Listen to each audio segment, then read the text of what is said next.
샬롬. 6월 18일 아침입니다. 오늘 이 금요일 주님과 함께 또 승리할 수 있길 원합니다. 우리에게 주신 말씀은 잠언 25장입니다. 25장 15절에서 28절입니다. 잠언 25장 15절에서 22절까지 보도록 하겠습니다. 오래 참으면 관원도 설득할 수 있나니 부드러운 혀는 뼈를 꺾느니라. 너는 꿀을 보거든 족하리만큼 먹어라. 과식함으로 토할까 두려움니라. 너는 이웃집에 자주 다니지 말라. 그가 너를 싫어하며 미워할까 두려우니라. 자기 이웃을 쳐서 거짓 증거하는 사람은 방망이요 칼이요 뾰족한 화살이니라. 환난 날에 진실하지 못한 자를 의뢰하는 것은 부르진 이와 위골된 발 같으니라. 마음이 상한 자에게 노래하는 것은 추운 날에 옷을 벗음 같고 소다 위에 식초를 부음 같으니라. 내 원수가 배고파하거든 음식을 먹이고 목말라 하거든 물을 마시게 하라. 그리하는 것은 핀 숯을 그의 머리에 놓는 것과 일반이요 여호와께서 내게 갚아 주시리라. 아멘. 이 말씀이 우리에게 지혜의 말씀이 될 수 있기 원합니다.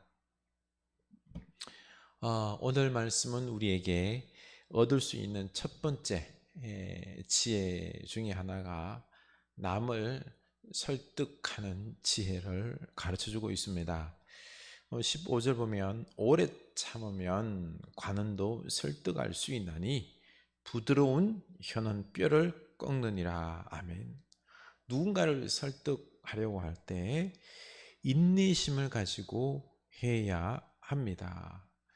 사람이 설득 잘 안 되죠, 그렇죠? 자기 마음을 바꾼다는 게 쉽지가 않습니다. 그래서 거절당하더라도 실망하며 포기하지 않고 계속 합당한 이유를 들어서 설득하면 완강한 이 통치자의 마음이라도 돌이킬 수 있다라는 것입니다. 그래서 서두르지 마십시오. 그리고 상대를 설득하기 이전에 내가 먼저 확신을 가져야 합니다. 설득할 수 있다. 설득될 것이다. 확신을 가지고 어투는 강압적인 말이 아니라 부드러운 확신으로 딱딱한 말투는 상대방을 설득하기에 부적절합니다. 감정만 상하게 하지요. 부드러운 혀가 어떻게 해요? 오히려 단단한 뼈를 꺾을 수 있다라고 했습니다.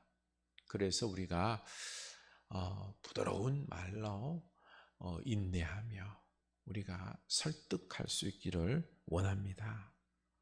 기도도 마찬가지입니다. 하나님께 인내심을 가지고 계속 기도하는 것입니다. 다만 하나님의 마음에 합한 기도를 드려야 하지요. 야고보 사도는 우리에게 경고하기를 구하더라도 받지 못함은 정욕에 쓰려고 잘못 구하기 때문이다라고 말씀하셨습니다. 이 완고한 왕을 설득할 때에도 쉬지 않고 간절한 마음으로 간청했던 것처럼 우리를 한없이 사랑하시는 하나님께 하지 못할 말이 우리가 뭐가 있겠습니까? 하나님 앞에 그냥 우리 사랑하시는 하나님 앞에 그냥 내 안에 있는 것들은 다 먼저 아뢰 수 있기를 원합니다. 그리고 구합시다. 하나님은 우리에게 목숨까지 내어주신 분이신데 우리가 필요로 하여 구하는 것들 반드시 하나님께서 주실 것입니다.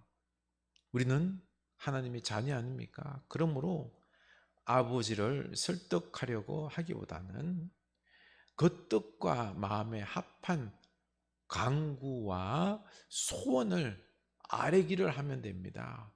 설득하기보다 하나님의 뜻에 맞는 이 기도가 하나님의 뜻에 맞는지 여기에 먼저 내 마음을 쏟고 하나님 말씀에 합당하다 싶으면 하나님께 아뢰시면은 반드시 하나님께서 하실 것이다 라는 것입니다. 응답할 때까지 우리는 계속 간구하면 됩니다. 하나님은 이 우주 만물을 다스리고 다 아시기 때문에, 경영하시기 때문에 우리에게 가장 좋은 때에 가장 좋은 것으로 허락해 주실 것입니다. 응답해 주실 것입니다. 그러니 실망하지 말고 응답하실 때까지 우리가 기도해야 될 줄로 압니다.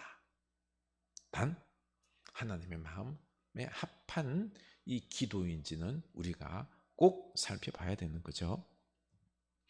또 하나의 지혜는 원수를 갚고 싶은 자에게 가장 적절한 방법을 알려줍니다. 원수. 우리 원수 막 안에 분노가 있으면서 막 원수를 갚으려고 어떻게 갚을까 막 생각하지 않습니까? 오늘 말씀에서는 하나님께 맡기라고 말씀하십니다. 21절 보면은 내 원수가 배고파 하거든 음식을 먹이고 목말라 하거든 물을 마시게 하라. 그리하는 것은 핀수철 그의 머리에 놓는 것과 일반이요 여호와께서 내게 갚아 주시리라. 아멘.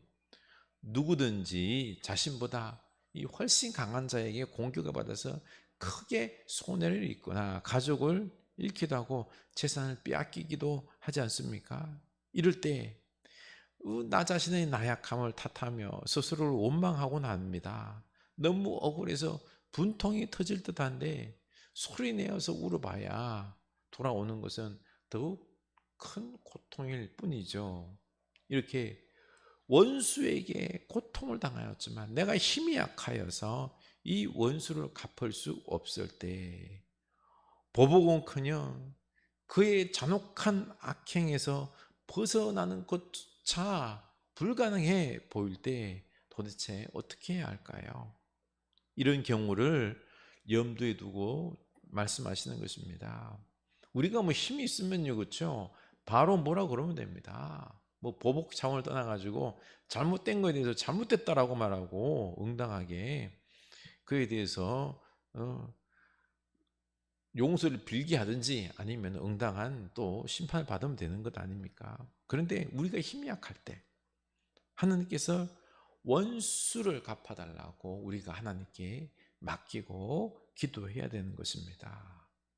방법은 또 그가 배고플 때 음식을 먹이고 목말라 할 때 물을 떠다 마시게 주는 것입니다. 그러면 벌겋게 피어 있는 숯을 그의 머리에 올려놓는 것과 같아서 곧 그 숯불이 그에게 쏟아지게 될 것이다 라는 것입니다.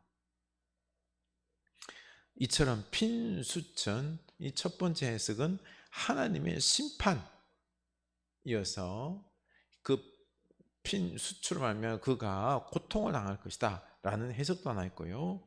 또 두 번째는 네가 자비를 베푸는 것을 보고 원수가 낯이 뜨거워서 부끄러워하면서 적개심에 찬 행동을 스스로 거두고 내가 잘못했습니다 라고 회개할 것이다 라고 해석할 수도 있습니다. 이렇게 두 가지 방법, 악으로 악을 갚는 것이 아니라 악으로 선을 갚으라는 것이 악으로 악을 선으로 갚으라고 말씀하고 계시는 것입니다. 우리 이게 쉽지는 않습니다. 그럼에도 우리는 예수님처럼 악을 선으로 갚을 수 있기를 원합니다. 말씀에 순종하는 자의 간구를 들으사 하나님께서 그렇게 갚아주실 것이다 라고 로마서 12장 17절 이하에서도 우리에게 말씀하십니다.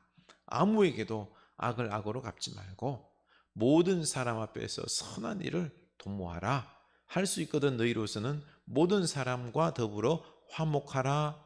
내 사랑하는 자들아 너희가 친히 원수를 갚지 말고 하나님의 진노하심에 맡기라. 기록되었으되 원수 갚는 것이 내게 있으니 내가 갚으리라고 주께서 말씀하시니라. 내 원수가 줄이거든 먹이고 목마르거든 마시게 하라. 그리함으로 내가 숯불을 그 머리에 쌓아 놓으리라. 악에게 지지 말고 선으로 악을 이기라. 아멘. 우리 이 사도 바울의 권면처럼 선으로 악을 이겨서 도리어 주님의 사랑으로 그를 대접함으로 그들을 부끄럽게 하고 그리스도의 사랑 안에서 화해하는 이 지혜를 발휘하라고 말씀하고 계십니다. 우리 선으로 악을 이기는 지혜자가 될 수 있기를 축원합니다. 기도합시다. 하나님 아버지, 참 우리가 악한 자들의 횡포로 마음 상할 때가 있습니다. 우리가 힘이 있으면 참 좋으련만 우리의 힘이 약하여 어찌할 수 없을 때 하나님께 다 맡기고 우리는 도리어 선으로 악을 갚을 수 있는 우리가 되게 하옵소서. 먹을 것을 주고 마실 것을 주고 그들을 환대하고 섬김으로 도리어 그들의 이 죄악에 대해서 부끄러워할 수 있는 그 지혜를 우리가 발휘하게 하여 주시옵소서. 또 하나님께서 그들을 심판하실 것입니다. 심판은 하나님의 손에 있음을 믿고 우리는 다 맡기고 용서하는, 또 선하게 도리어 갚아줄 수 있는 이 지혜가 되게 하여 주시옵소서. 그리고 주님, 우리가 남을 설득할 때 참 우리가 설득할 일이 많습니다. 인내하고 그리고 부드러운 말로 이 사람이 반드시 설득될 것이다라고 하는 확신을 가지고 끝까지 우리가 설득하게 하여 주시옵소서. 부드러운 말로 설득할 때 그의 마음이 녹아지고 그리고 함께 선한 것을 추구할 수 있을 줄로 믿습니다. 하나님, 우리에게 설득의 지혜도 허락하여 주시옵소서. 예수님 이름으로 기도드립니다. 아멘.